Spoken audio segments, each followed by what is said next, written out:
یہ اہل ایمان کو کہا جا رہا ہے کہ تمہیں اتنا کچھ دے دیا گیا، اس سے بڑھ کر کیا تمہیں محمد عربی عطا کر دیا گیا۔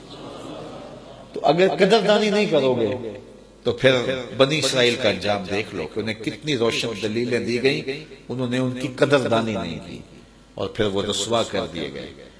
اگر تم نے اللہ کی نعمتوں کی قدردانی نہیں کی تو پھر تمہارے ساتھ بھی جو ہے وہ سخت سلوک کیا جائے گا۔ آراستہ کر دی گئی ہے کافروں کے لیے دنیا کی فانی زندگی، دنیا کی زندگی، موج، عیش و عشرت، سب کچھ کفار کے لیے۔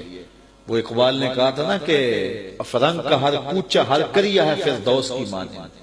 تو واقعی ایسے وہاں مناظر کہ عقلیں دنگ رہ جاتی ہیں، اور اتنی آسودہ زندگی۔ تو اللہ تعالیٰ قرآن مجید میں اہل ایمان کو بتا رہا ہے کہ ان کی زندگی کو آراستہ کر دیا گیا ہے، فانی زندگی کو، اور وہ مذاق اڑاتے ہیں ایمان والوں کا۔ یعنی جب وہ مسلمانوں کی خستہ حالت دیکھتے ہیں تو وہ مذاق اڑاتے ہیں، یہ دقیانوسی زمانے کے لوگ، یہ بیچاروں کو پتہ ہی نہیں ہے۔ تو اپنی زندگی کا حسن، جہاں بلیوں تک کے حقوق کی تنظیمیں موجود ہوں، جہاں ایک درخت کے حقوق کا بھی اس کو اگر پانی نہیں ملا تو اس پر بھی جو ہے وہ جس نے درخت لگایا ہے اس کو مواخذہ ہو سکتا ہے، تو وہاں انسانوں کی زندگی کتنی آسودہ ہوگی۔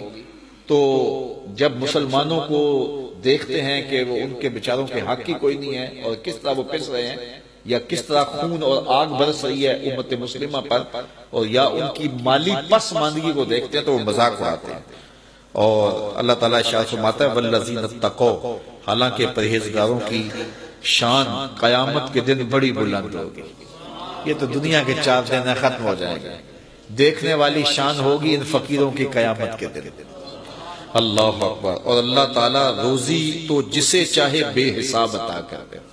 یہ دنیا کے اوپر اس کی مرضی، اپنوں کو بھی دیتا ہے، بیگانوں کو بھی دیتا ہے۔ بلکہ روایت میں آتا ہے اگر مسلمانوں کی دلجوئی کا لحاظ نہ ہو تو کافروں کے گھروں کی سیڑھیاں بھی سونے اور چاندی کی ہوں، لیکن یہ کہیں گے ہم تو زیادہ ہی مار دیے گئے، اس لیے کچھ لحاظ رکھ لیا جاتا، ورنہ کافروں کا حصہ ہی دنیا، آخرت ان کا حصہ نہیں ہے۔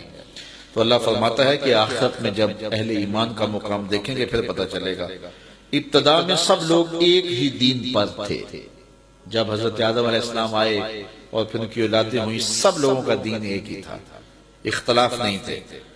تو پس جب اختلاف پیدا ہوا تو اللہ تعالیٰ جل شانہ نے نبیوں کو بھیجا، ڈر سناتے ہوئے اور خوشخبری دیتے ہوئے نبی آئے، اور کافروں کی جانب آنے والے پہلے نبی حضرت نوح علیہ السلام۔ حضرت نوح علیہ السلام سے پہلے کفر نہیں تھا، پہلے جو انبیاء آتے رہے وہ مسلمانوں کی طرف آتے رہے، پہلے سارے کے سارے لوگوں کے عقیدے ایک ہی تھے۔ اور آج جدید مغربی مفکرین بھی اس بات کو تسلیم کر چکے ہیں، وہ مختلف انہوں نے جو تحقیقات کی ہیں اس کے نتیجے میں، اور اس طرح آثار قدیمہ سے جو نتائج برآمد ہوئے ہیں وہ یہی ہیں کہ پہلے سب کا عقیدہ توحید تھا، بعد میں جو ہے وہ لوگوں کے عقیدے خراب ہوئے۔ تو عقیدے خراب کرنے والے خراب کرتے ہیں فطری طور پہ۔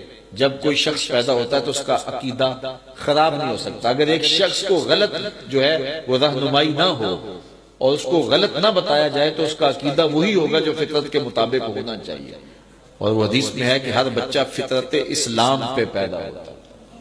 اور یہاں ایک بات میں اور بھی کہوں گا کہ مسلمانوں کے اندر 72-73 فرقے بن گئے۔ یہ فرقے کنہوں نے بنائے ہیں؟ کچھ لوگوں کے مقاصد تھے جنہوں نے فرقے بنائے۔ اگر ایسا ممکن ہو کہ سب لوگوں کی میموری واش کر دی جائے اور پھر 0 میٹر رکھا جائے، کوئی ایسا بندہ نہ ہو جو ان کو بتانے والا ہو کہ یہ وہابیت ہے، یہ دیوبندیت ہے، یہ شیعت ہے، یا یہ پانچ پیری ہیں، یہ کوئی نہ بتائے، اور سب کا جو ہے وہ ذہن صاف اور شفاف کر دیا جائے، اور پھر ان کو قرآن و حدیث دیا جائے، اور پڑھنے کے بعد سب کو پوچھا جائے کہ تمہارا عقیدہ کیا ہے، تو سب کا عقیدہ عشق رسول ہوگا، کیونکہ یہ فطرت ہے انسان کی۔ تو پوری انسانیت کا عقیدہ توحید تھا، تو پھر لوگوں نے آ کر کے ان عقیدوں کو خراب کیا، کسی نے بت تراشے، کسی نے جو ہے وہ سرنگیاں تراش لی، کسی نے کچھ تراشا، کسی نے بچڑا تراشا اور خراب کیا۔ تو فطرت سلیمہ ہوتی ہے، فطرت کو خراب کرنے کے لیے ذرائع ہوتے ہیں۔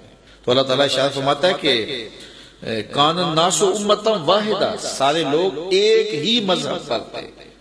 پھر جب خرابی ہوئی تو پھر اللہ تعالیٰ نے نبیوں کو، رسولوں کو بھیجا اور ان کے ساتھ کتابیں آئیں جنہوں نے حق کے ساتھ فیصلہ کیا.